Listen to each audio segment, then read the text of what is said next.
I want to bring my little presentation back to this whole point. Is this contract ready to be ratified? That's the question on the 30th, and that's what I want to talk about. So let me just show you a second. Let me just show you a second on how you can get the information if you want. So if you go on the city website, you go to government, go to city council, right? Go down to the 30th where they have the meeting set up, and then you're going to see the special city council meeting. And this is all the documents, all the PDFs and everything you want to look at. So if you really want to look at stuff, what you should look at, it's called this blue line version of the contract. And I'll show you that in a second. And, well, let me show it to you now. So what it shows you is, like, for this, I want to focus on this, but this is a section of the contract where anything in blue is language that's been added. Anything in red has been stricken, right? So you see all this throughout the entire contract. So I'm going to go over that in a second.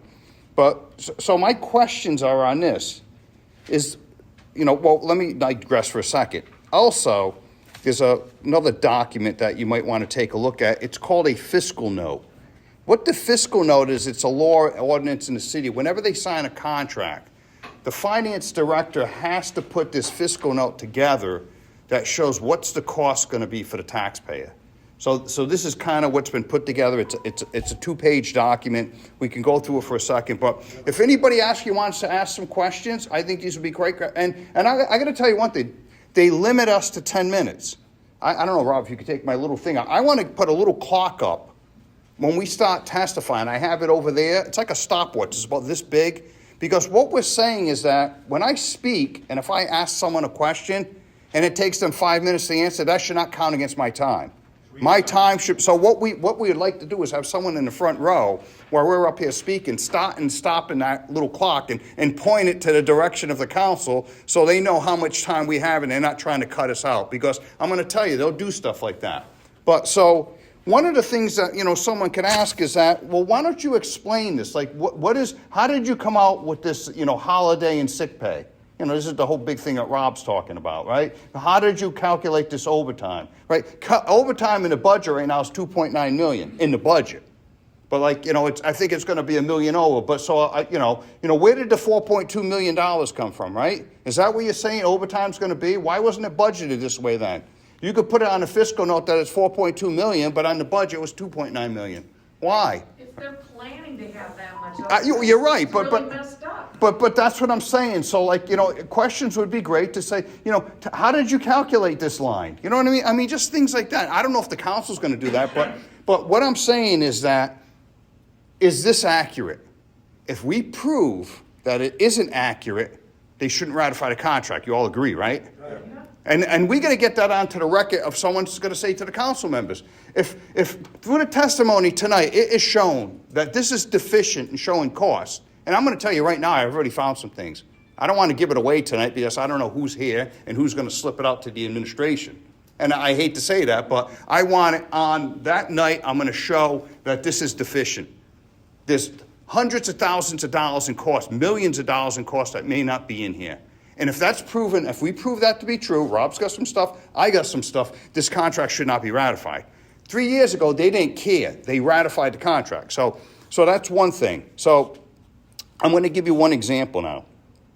Just one example. Bob? Yep. Ed Lattisaw, I spoke to him, is going to move to suspend the rules for the 10 minutes. My whole... Because the 10 minutes also is geared at the council members. It's at the council members, too. They can only speak for 10 minutes on a $28 million contract. Yeah, I mean, you know what happened? Let me just... That's that angle. Let me just digress for like 2 minutes because I think we got to like 7:30, quarter up. But what happened 3 years ago is Rob got up there, I got up there, people got up there, and we went through this contract. And we found all these problems with the contract. We took 5 hours. It was on December 16th of 2019. The council, the 5 members were so PO'd because they just wanted to ram this thing through. What happened, and we got toward the 11 o'clock hour, and a council member said, after that time, they can kind of call time out, I can't do this anymore, and they stopped the meeting. Howell, who's the chairman, Timothy Howell, was so PO'd about that, he actually tried to call for an illegal meeting 2 days before Christmas to ram this thing through. He actually served council members with papers. He hired attorneys. People were on flights getting out of the state to go to stuff. So that meeting was held, but it was found to be illegal. Then fast forward to January 6th, where, it continued. It was shown that there was major deficiencies in this contract, and I'm going to show it to you in a second. They still passed it. And I guarantee you this contract's going to pass. But what we want to do is show for posterity, because if something happens in the future, we want to be able to have it on record that we warned them again that this was a problem. Because I'm telling you, the 5 people who pulled that stunt 3 years ago are now still on the council. And one of them is McAllister, who's become the city council president. You got Timothy Howell, who's on the finance committee, Sanapi, Donna Travis, and McElroy. Those 5 at least, and you're probably going to get more that are going to pass this. This is probably going to pass by a 7-2 or 8-1, and they're not going to care that we're going to show that's deficient. So I just want to remind you about that. So hopefully, if we can get the 10 minutes suspended, and my premise is, as long as I'm asking valid questions, I'm not repeating myself, it shouldn't matter if I'm up there for 40 minutes. The last time they took 6, 7, 8 hours of ratification. This is very important to do, so there should not be a time limit. But the people that control the council have set up these rules now because they just want to ram stuff through, And I don't know if you listened on, the other night. I just want to maybe see if I could play something for you. Before I go to the microphone, I'd like to say that, Councilman, I understand you do feel that you asked these questions, but these are questions, once again, we got our packet early. The city clerk's office ensures they get us these packets. These are questions that could have easily been asked prior to this meeting. And once again, it goes against what the conditions or what the standard of this committee is, where if the committee doesn't have a problem with the tardiness, understanding the situation of the economy and the parts and the supplies, to call out other departments on what they did and didn't do, quite honestly, it could have been done and should have been done outside of the halls of this council. So I will say this, I will not stop you from asking your questions, but I will say I want to be on record as the chairman of this committee that I disagree with your topic of questions, and I disagree that it's happening during this council meeting. Well, that's fine, Mr. Chairman. You can do that. It's not the first time that you've objected to it. You've objected to it numerous times. And how you want to run the committee is up to you. How I represent my people is up to me. And I've told you before, I'm going to tell you again, the questions I ask will be asked on the council floor. They're not going to be asked behind closed doors or over the phone. They're going to be asked on the council floor because I want the people I represent to hear the questions I ask, and I want them to know the answers that I get or don't get. The questions I'm asking are pertinent to a $900,000 bid. And if you don't think they're pertinent, sorry, I do. Councilman Howells, the finance chair, said to Councilman Lattisaw, who wanted to ask questions on the floor, that you should not be asking questions on the floor of the council. You do that, you call people up, and you do it behind the scenes. This is what he said. He was admonishing the councilman. He said, Councilman Lattisaw, to his credit, basically said, I want to ask questions on the floor so the taxpayers can hear the questions I'm asking, It's a public meeting. and so we could hear the answers, but that's not what they want to do. So I'm going to give you an example now. I don't think can you guys hear me without the mic? Yeah. Okay. I don't want to do that. So I want to give you an example of one of the problems with the contract. So let me go into this right now, and there's plenty. And I'm actually trying to write up scripts for anybody that might want to get up there for some other topics. This first, because I haven't written this up, but these are the line of questions that should be asked. I actually called the person, like the doctor from RIPEC who did that. You know what RIPEC is? Rhode Island Public Expenditures Account. They've been around for like 70, 80 years. They ran this analysis, and this is Warwick here, 95,000. That's incredible. And I asked him, I said, what is in this? Is this overtime? It's not overtime. Doesn't include overtime. What it includes is their base salary, does not include overtime. Does not include longevity. I think, no, it does. It includes sick time. It includes everything that Rob just talked about, right? So somebody hired off the street, that's their starting salary? no, that's not their starting salary, but Okay. it's the average salary. But the reason why it's so high is that it's all this sick time money that Rob's talking about. It's all the shift differential that's doing this. My premise is this. If you want to pay someone this, make them that salary so we don't have to play the games and see what you're doing. If you think a firefighter is worth $100,000 as an average, pay them that. Put it in the contract that. But get out all this crap about I call in sick and I get the shift differential and I get $1,000 for uniforms that I don't buy. It's all the ways to boost the salaries up and stuff, and it's not really honest. You know, I mean, that could be a question to the administration. You know, why are we such an outlier? Cranston's our sister community, right? We call it, look at it, 71,000, 95,000. Now, you know what the firefighters are going to say? They're going to say, Raise a family on a firefighter's salary. no, they're not going to say that. They're going to say that we had such a shortage of firefighters They had to pay that. that the class came down. And the answer to that, like if you're up at the podium, is basically, you know, we did bring down the number of firefighters, but the overtime went to record levels. It was almost $6 million a couple of years ago. So if you put this together with overtime, Warwick is still number one. Bob, what was the highest paid firefighter last year? Does anybody know what the 300,000. highest paid firefighter was? What his salary was? Huh? The guy that did 328. 340,000. The year before, he made 300. Well, here's a question I think that someone could ask about this to the administration, because if you look in this article, this is an article from the Beacon, and I want to go down to what Mayor Picozzi said, because it was amazing that he said that. Where is it? Here it is. Where is it?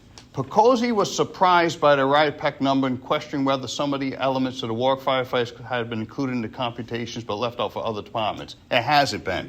But the fact that the mayor of the city of Warwick Acknowledges it. was not even aware of this report Yeah. during the negotiation tells you what? That someone should get up there and ask them a question. Was this fact used during your negotiations? We're number one in the entire state, right? And if it wasn't, it shows the incompetence of the administration and the negotiating team, right? Then he says right here, where is it? Possibly be. See what this says right here? This is just another line of question. Then I want to really get into the meat of my I'm sure Bruce Kaiser of the negotiating team looked at it. You sure? He's the fellow for economic development, right? So how much impact, someone should ask a question, how many negotiation sessions did you have, right? This is easy, you can write these out. How many sessions did you have? Mayor Picozzi, how many sessions did you attend? Right? Was he there for all of them? Right? He's too busy stringing What his are the Christmas what are the lights. qualifications? This guy's the economic development director. You know who his chief of staff is? You know what her previous job was? Cranston. She was a personnel director in Cranston. You think maybe she might know the difference between what Cranston's getting compensated and what Warwick is? Right? These are all the questions that you gotta batter them with and find out the answers and find out why are we giving 10.6% cumulative raises for our fire department to make them even, you know, when they're already number one in the can't state. imagine. But I've actually been doing an analysis of the fire department for years. I have all the data. I called RIPEC up that produced that other report, and I asked them, why couldn't you, include other stuff? And what happens, they get the data from the state, and it doesn't contain all the details. So I don't want to confuse you all, but this is, I just want to show you what this is right here and how much really it costs for fire department. See this stuff in blue?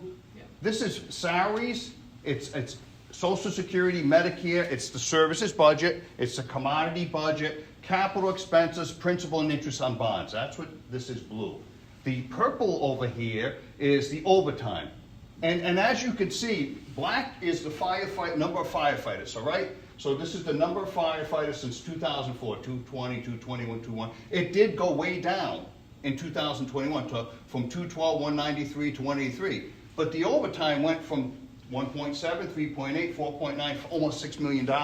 So when you look at the overall cost, we brought down the personnel, but the overtime went through the roof. And if you still calculate all this stuff out, orange is the healthcare expenses, and then what this is pension.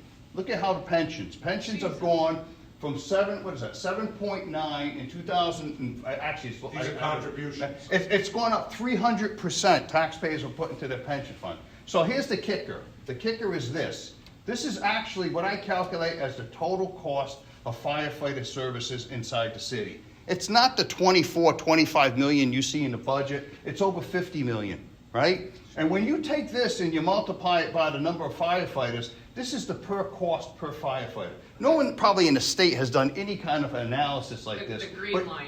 Yeah, the green line. You're talking about over $250,000 per firefighter.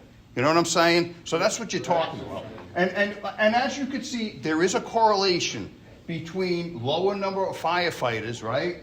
And the cost spiking. So this was kind of an anomaly because we did let it go down. But now they've hired more. We're getting back to this level. We're still at 250, 260,000 per firefighter. So what, I just want, like, if someone gets there and they start coming back with you, well, that's because, the number of firefighters is low. No, your overtime went through the roof. And the RIPAC report is a good indication of, where we stand within the state, and that should have been taken into effect when we negotiated this contract. So I would love for someone to ask questions like that. Now, let me show you, I want to show you something that's really important.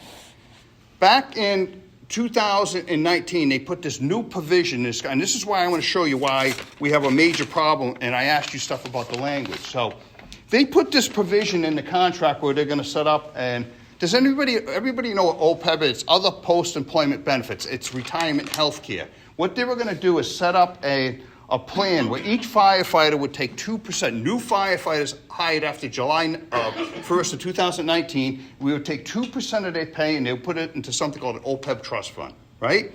And I want to see if I could play this clip for you because 3 years ago, we had people on the council basically, and Rob and I and other people testifying. What they put in that language is a payout provision. So if you die or whatever money you put in, you would get it back in a payout. It's a little bit different from a pension plan. You don't do something like that. And what happened is, I don't think I could put. An OPEB trust is an irrevocable trust designed to provide benefits to retirees of the municipality and may not be diverted to other uses until the obligation is satisfied. That's what it says. So what you're saying in this OPEB plan is that at some point in time on the passing of an employee or other time, that whatever the number is that you haven't provided, that this annuity, because that's what this is an annuity. This is not any savings in any immediate future to the taxpayers. Because you said this doesn't even begin to equalize any place until some 20, 25 years out. If it does. And if it ever hits 30%, because you haven't provided us with the information on this spreadsheet right here. That would have been very clear. It would have made everything very, very clear. So if this annuity has a drawdown, as you project in this plan here, does that violate the OPEB trust definition? When I ask, does it violate the OPEB trust condition, it says for the benefits to retirees. This OPEB trust is designed for healthcare benefits. How is a payout a healthcare benefit?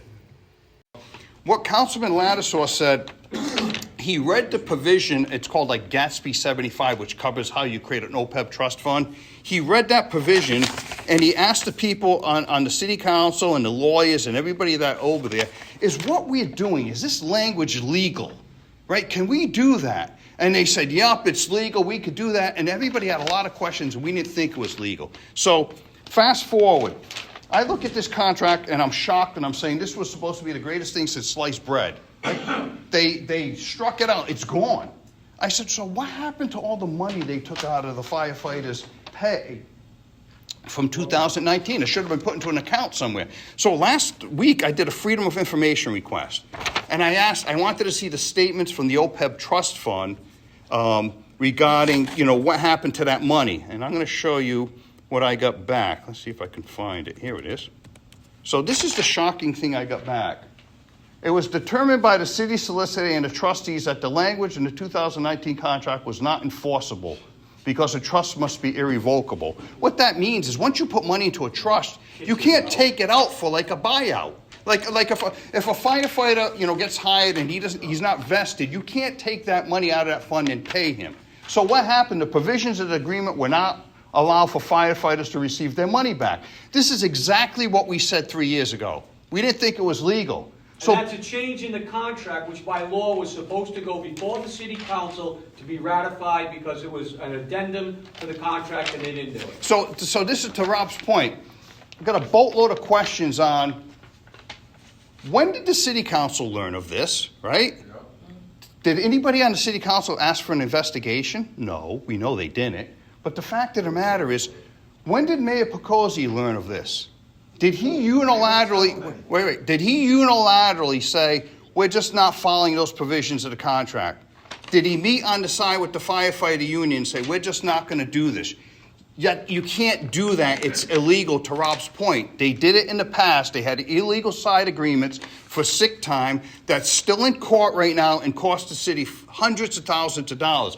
We need to a line of questioning to get behind when did this happen, who decided to do what, and why didn't the mayor go back and reopen negotiations with the fire department? The fire department ratifies it and strikes out all the language, right? Strikes out all the language and puts this in place immediately, or just strikes it out and gets rid of it all. We have a public hearing, the city council ratifies it, we could talk at that one, but that's the legal way to do it. They didn't do that. They just came in and said, you know what? We're not abiding by the terms of this. So what else in this contract aren't you abiding by? One of the great questions might be, what provisions in this contract weren't implemented, the last contract? Right? Do they even know this? You know, hopefully, I mean, I hope you keep this as a surprise. I know we got some plants in here. They're going to go run back to the administration. But the question should be, what provisions of the contract, and Rob and I have been talking about this. If you get up there and ask a question, you ask this to the city council members. They're ratifying this contract. The administration isn't. The first question we should ask them, did you read the contract? Do you understand it? If they can't answer these questions, this contract is not ready to be ratified, right? Right, and if you ask them a question and they don't answer, immediately say, let the record show that the councilman cannot answer the question. So that's on the record. Because these 9 council people are going to ratify the contract probably that night. They shouldn't be deferring these questions. They had, I told you before, which I consider an illegal executive session. They had all the negotiating team, everybody there. They should have looked at this and said, oh my God, and asked the questions that I'm asking and asking questions that Rob is asking. So when you look, one of the things that we did, this was known from 3 years ago. One of the things that we said 3 years ago, I must have been almost a 45-minute discussion with the attorneys and everything. When you set up an OPEB trust fund, let's what this says. Money in the OPEB trust fund will be invested and managed by the city in the same manner as money in the pension plan. This is the only sentence that shows you how you're going to run your OPEB trust fund. Sounds pretty vague, doesn't it? Very. An OPEB trust fund is not a pension. It's different, right? When you look at this contract, 3 years ago, I went through laboriously, you remember, naming all the pension orders. Says, does this apply? Does this apply? They didn't. So you can't make a generalized statement that says the OPEB trust fund is going to be done in the same exact way as a pension. It's different. And when you look at this pension document, oops, let me go back over here. When you look at this pension document and you go down certain sections, I want to show you the sections. Lo and behold, we got language in that talks about the pension plans. And what does it say? It cites specific ordinances, right? Chapter 20, Article 1, 2, and 3. Do you know what the council was told 3 years ago? You need to write OPEB ordinances, right? In 2012, the city passed new pension ordinances that move people into another, pension fund to save money. They never put it in the contract. Now, the fire department grieved it and said, we didn't agree to that. Now, they put that other stupid clause that says their language overrides an ordinance, but I don't want to get there. But what happened is the arbitrator came in and said, yeah, you needed to put that and have an agreement with the firefighters because it wasn't in there. All the class that got hired in 2012, they didn't go under the new pension plan that saved the city money. They got pushed back to the other one. So what do you think is going to happen, right? If something happens and someone makes some kind of an interpretation of what to do with that health savings account or whatever, that OPEB fund, There's no ordinances on the book. There's nothing written. You know, if it's something that does not benefit the firefighters, you know what they're going to do? At some point, they're going to grieve it and say, we never agreed to let you do A, B, and C. You just did that on your own. There's no ordinances that tell us, you know, how we're supposed to run this thing. How do you withdraw money from their paycheck? What the investments are? There's nothing. You got one sentence in here. We're back to the same situation we were in 3 years ago, right? Nothing's been done to change this. No ordinance have been written. And let's just say the city council writes ordinances. This is supposed to start in 2025. If all the other bargaining units agree to this, then this is supposed to kick in, right? So say we start writing ordinances in 24 and 25, right? You know what the firefighters could say? It's not in this contract. We never agreed to them. And you're back to that same situation you had where you lost an arbitration on the pension thing. So the fact of the matter is that's just one example where this contract is not ready to be And ratified. by the way, the council president says, well, we really don't want to dispute this contract because it's really expensive to go to arbitration. Idiot. Right? That's what he said publicly. Mm-hmm. But yet he wants to pass a contract that has language in it that's defective that will definitely put us into arbitration. And another line of questioning, because I told you the five, I call them characters that ratified this contract, are on the council now. Timothy Howe, who's the finance chair, was the big guy that wanted to push this through. Someone needs to ask Mr. Howe, why in the last 3 years that you've been sitting on the council have you, ask, how many ordinances have been written for OPEB? Why aren't they in here, right? We got to get them onto record to somehow, you know, agree that there could be a potential problem. I don't think they'll say that. Is that Rick says? And I wanted to say one final thing, because my time's going to be running up here. Does anybody have any idea what the unfunded liabilities are for health care in the city is? It's all, $452 million. yeah, yeah, it's like $450 million, right? Either me or somebody else needs to get up there and say, this is not a good deal for a firefighter. You know, why isn't it a good deal for a firefighter? Because all this stuff that they found to be illegal, what it was that firefighter puts his own money in and they're going to make an account for the firefighter. If the firefighter, you know, leaves the city or whatever, he could take that money back. You can't do that in an OPEB trust fund. It's like a pension fund. Well, what can you do? What's in better interest of the firefighters? Create a health, anybody know what a health savings account is? Yes. Right? Yes. You create a health savings account for each firefighter. You take the 2% in from their pay and put it into a health savings account. They own that. No one can touch that. They could figure out if they want to invest it, they want to save it for retirement. Maybe you put provisions in there, you know, when they retire from the city, we're going to use the money from the health savings account to offset some of the costs when they retire. That's what you put into the contract. But so why would the city want to create an OPEB trust fund?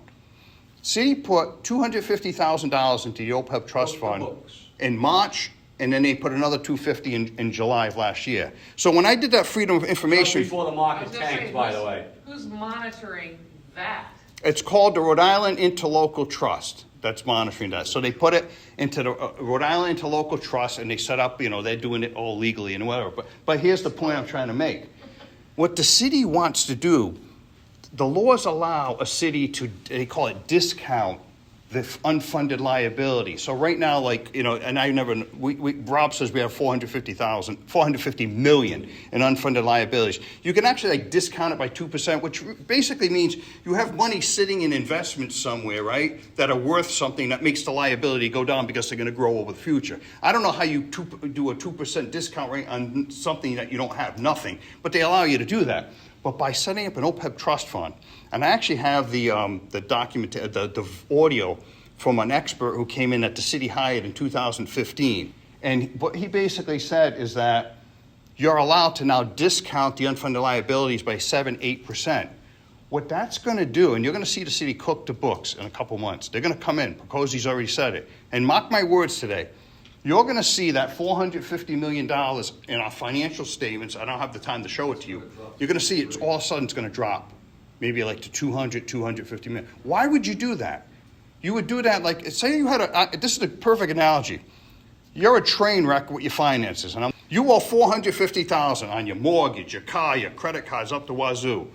Some character comes over to you and says, Russ, if you put $2,500 in the savings account, the credit agencies are going to knock off $250,000 off your credit report.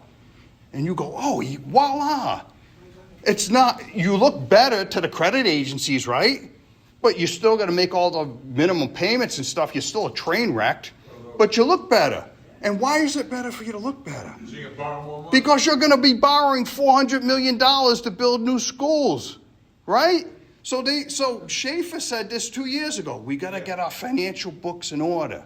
And I challenged him. And I said, what do you mean by that? Are you going to cook the books? You're going to do it? He never answered the question.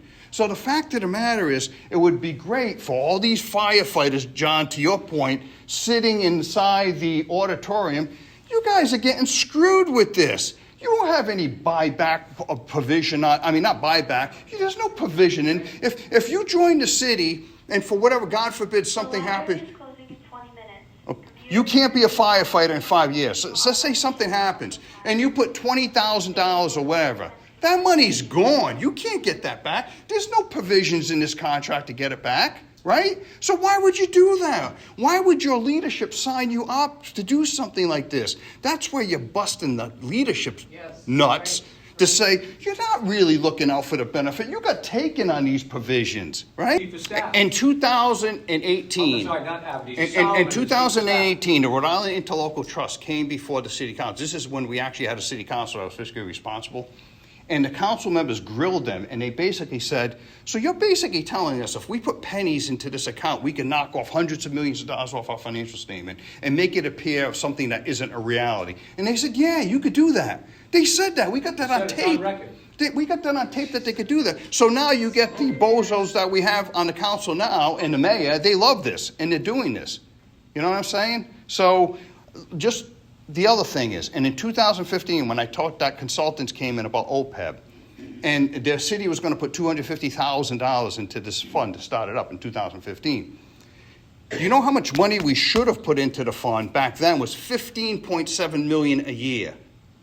Now it's, you know how much we should be putting in every single year to the OPEB trust fund? Over $25 million. Maximum tax increase gets us about $8.5 million. We would have to raise taxes 3 times maximum tax increase just to put the money in an OPEB trust fund. The city is doing nothing to try to cut this expense. The retirees get lifetime health care for free. There's nothing in this contract that cuts the health care expenses.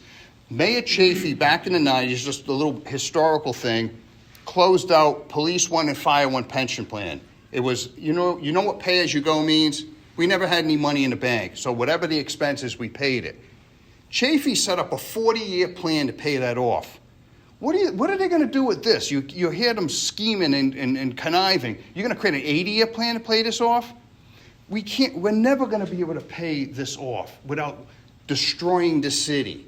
The amount of money we need to put in every single year could build those 2 new high schools, right? The question is, we don't have the leadership that's willing to go in and really do some tough negotiations and try to cut the cost of these expenses. And that's why I think, like I just gave you a couple examples. The bottom line is, I even wrote up, like a summarization, and it's like, I should tamp it, top secret, don't give it to Joe Biden, right? Okay? But top secret, because it has all Rob and my points that are showing that this contract is so flawed, and because Rob and I are not going to have any more time, we want someone to come up at the end and read off the closing statements. You cannot ratify this contract. Tonight we learned A, B, C, D, that makes this contract where you can't ratify it.